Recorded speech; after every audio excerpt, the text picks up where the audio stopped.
This is Evan Irwin live from Charlotte, and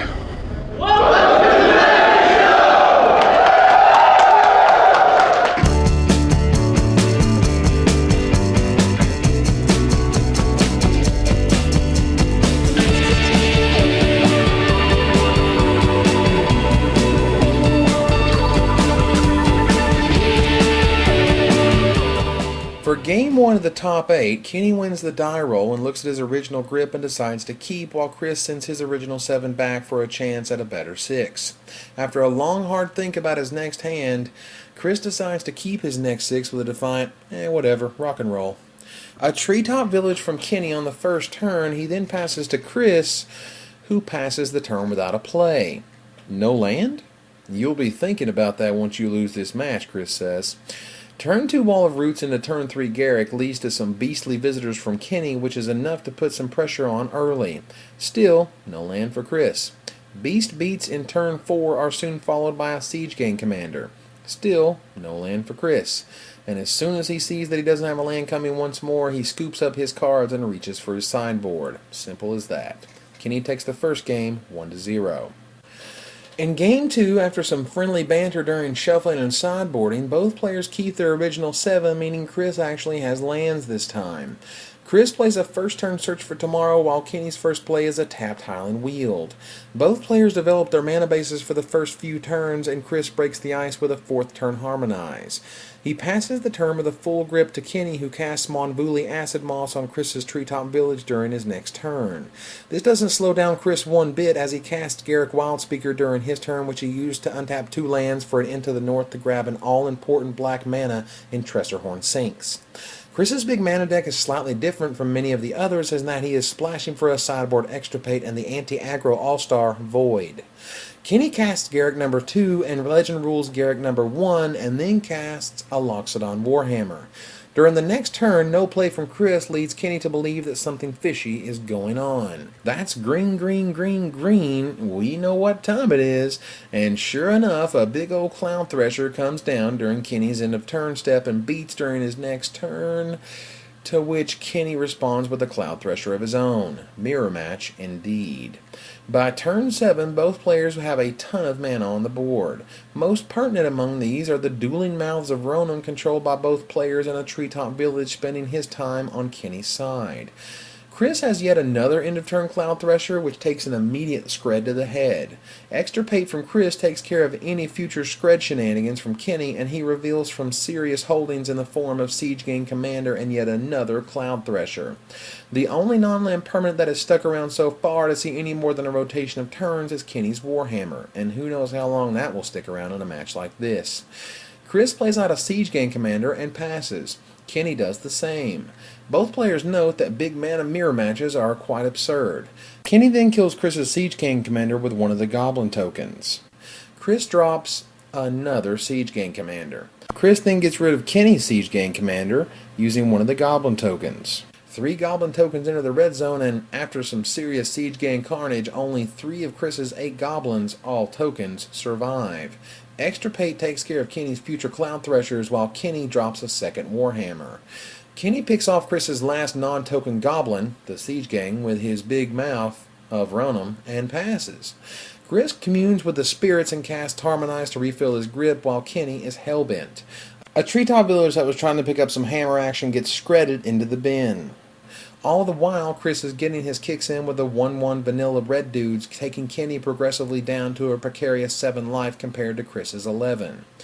Kenny scoops up his cards in the face of all the incoming damage, and they move on to the last game. Kenny is on the play for the third and final game.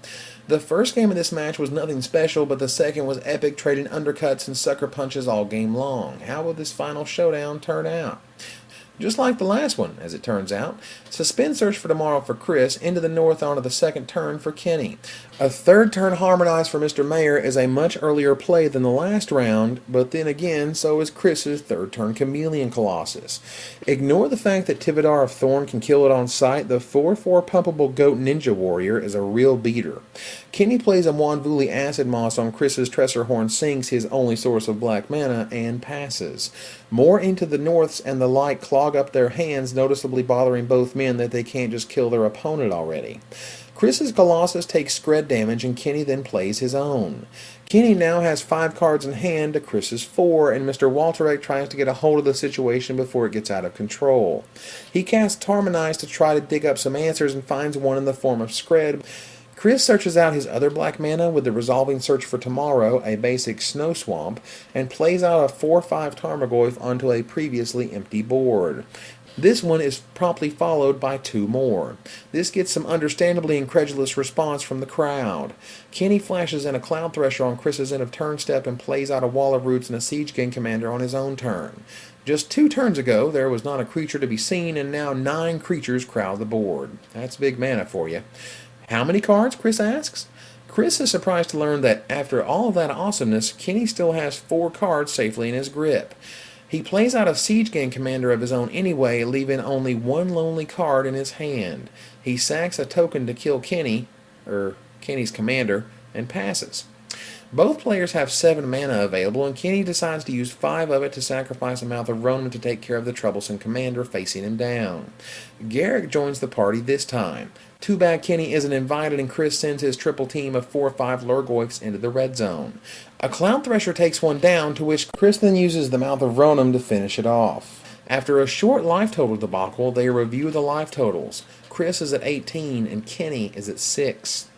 Kenny, recognizing the probable fate, attempts to salvage the situation with yet another commander, leaving him with 6 1/1s, a Siege Gang, and a rather pitiful 0/3 Wall of Roots. Chris then goes in for the kill with, you guessed it, yet another Siege Gang commander of his own, and with that, Kenny extends his hand in defeat. Chris Woltereck defeats Kenny Mayer 2 games to 1. The match was kind of like the first. I had 0 permanents game 1, so game 2 I figured I was gonna break out with some more permanents, and I got some accelerants. The good thing was I played a Colossus, and then he just kind of he asset moss, so he didn't have the Scred. You didn't have the Scred yet, did you? I did. I was like, I can afford to take Take a hit. 8 if you spend your whole turn. That's fine. Like, because I was gonna then Scred your guy. I decided 8 damage with an acceptable loss right there. If I could, acid moss and then Scred and play my own guy, I figured I'd have pretty reasonable board position. I don't like asset moss in the mirror, so I'll go ahead and say that. You mean to play it against In the mirror, yeah. I don't particularly like it, but he has his Warhammers. It was all the first game he had Warhammers, and I just had to be able to kill a village, pretty much. So why did you have no permanents in game 1? I never made a land drop. You didn't take me seriously. No, it's fine. It's fine. I didn't make a land drop. That's pretty much it. You're pro. Things happened prior. Someone got drawn out, and I felt kind of bad. I didn't really want to play. And then once he said he wasn't mad anymore, it was all right. Then it was good. I think the second game I won all right. Like I guess I should probably. I had good cards. I got to Harmonize first. The third game, he just got stalled out on land, and if our decks do that, that's a no-go. You just choked up, unless you Goyf out. So basically, if you don't get all the Goyfs, then you have to have a bunch of mana, or you can't. Yeah, you've got to have a lot of mana. He was restricted to 1 spell a turn, pretty much, and you were. And I wasn't. Yeah. Great. Well, congratulations, guys. Yeah. These Good good luck. decks. See Yeah. you tomorrow.